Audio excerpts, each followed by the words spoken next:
देश में कोरोना मरीजों की संख्या बढ़ती देख केंद्र सरकार ने देशव्यापी लॉकडाउन को 2 सप्ताह के लिए बढ़ा दिया है। अब लॉकडाउन 17 मई तक के लिए जारी रहेगा।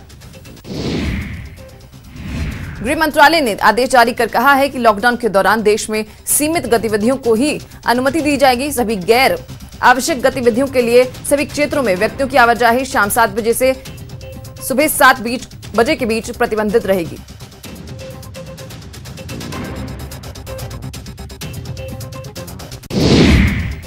मुंबई और पुणे में आज से शराब की दुकानें खुलेंगी। महाराष्ट्र सरकार ने शर्त रखी है कि शराब की दुकानें उन इलाकों में खोली जाएंगी जहां कोरोना वायरस का संक्रमण ना हो और वो इलाका कंटेनमेंट जोन घोषित नहीं किया गया हो।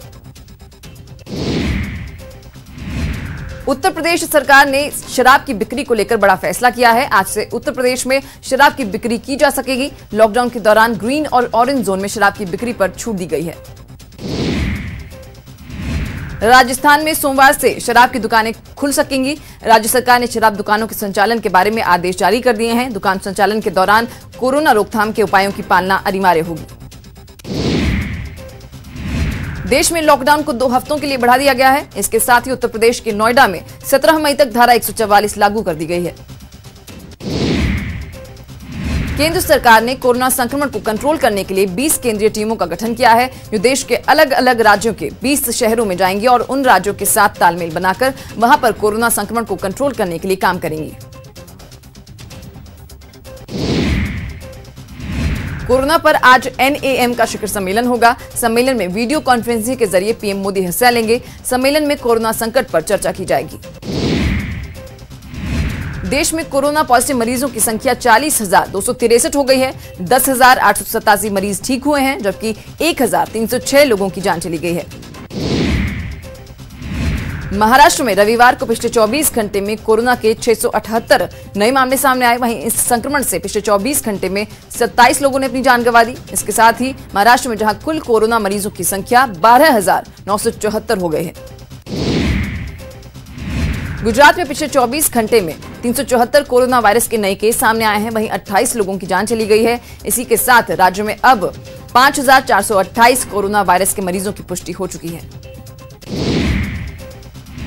दिल्ली में पहली बार रविवार को एक ही दिन में 427 कोरोना पॉजिटिव मरीज मिले हैं। इसके साथ ही 106 मरीजों को छुट्टी दे दी गई। कुल संक्रमित की संख्या 4,549 हो चुकी है। उत्तर प्रदेश में रविवार को 139 नए कोरोना वायरस के मरीज सामने आए। इसके साथ ही राज्य में अब तक 2,645 कोरोना वायरस के मरीजों की पुष्टि हो चुकी है। मध्य प्रदेश में 49 नए कोरोना वायरस के मरीजों की पुष्टि हुई है। इसके साथ ही राज्य में अब तक 2,837 कोरोना मरीज सामने आ चुके हैं। वहीं कोरोना वायरस के कारण राज्य में अब तक 156 लोगों ने अपनी जान गंवा दी है। राजस्थान में कोरोना पॉजिटिव के केस लगातार सामने आ रहे हैं। रविवार को कोरोना संक्रमण के 114 केस सामने आए। प्रदेश में मरीजों की संख्या 2,886 हो गई।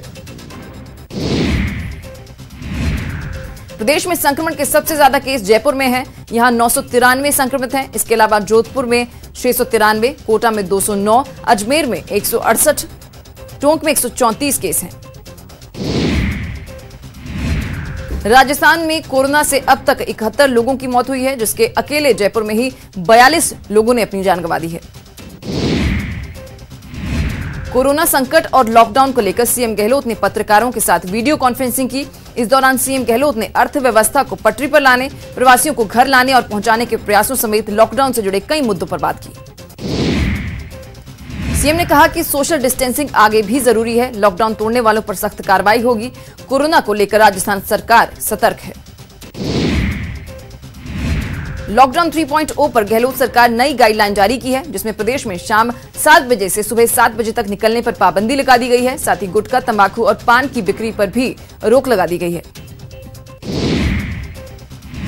कोटा के छावनी इलाके में कोरोना केस मिलने के बाद हड़कंप मच गया। पूरे इलाके को सील कर दिया गया है। कोरोना के कर्मवीरों को सरहद के शूरवीरों ने सलामी पेश की। सेना ने हजारों डॉक्टर्स, नर्सेज और मेडिकल स्टाफ, सफाई कर्मचारियों और दूसरे फ्रंटलाइन योद्धाओं के प्रति आभार प्रकट करते हुए उन पर पुष्प वर्षा की। चेन्नई में मरीना बीच पर तैनात नेवी के INS सह्याद्री और INS कमोटा पर भी लाइटिंग की गई। इसका उद्देश्य देश भर में कोरोना वॉरियर्स के प्रति आभार जताना है।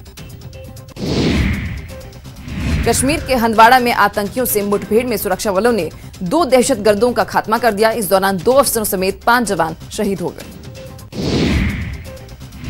कश्मीर में करौली का लाल भी शहीद हो गया। जांबाज जोगिंदर का पार्थिव शरीर देह पैतृक गांव पहुंचा, जहां हिंडौन उपखंड के गांव महू इब्राहिमपुर में उनका अंतिम संस्कार किया गया। सीएम गहलोत ने शौर्य को सलाम किया।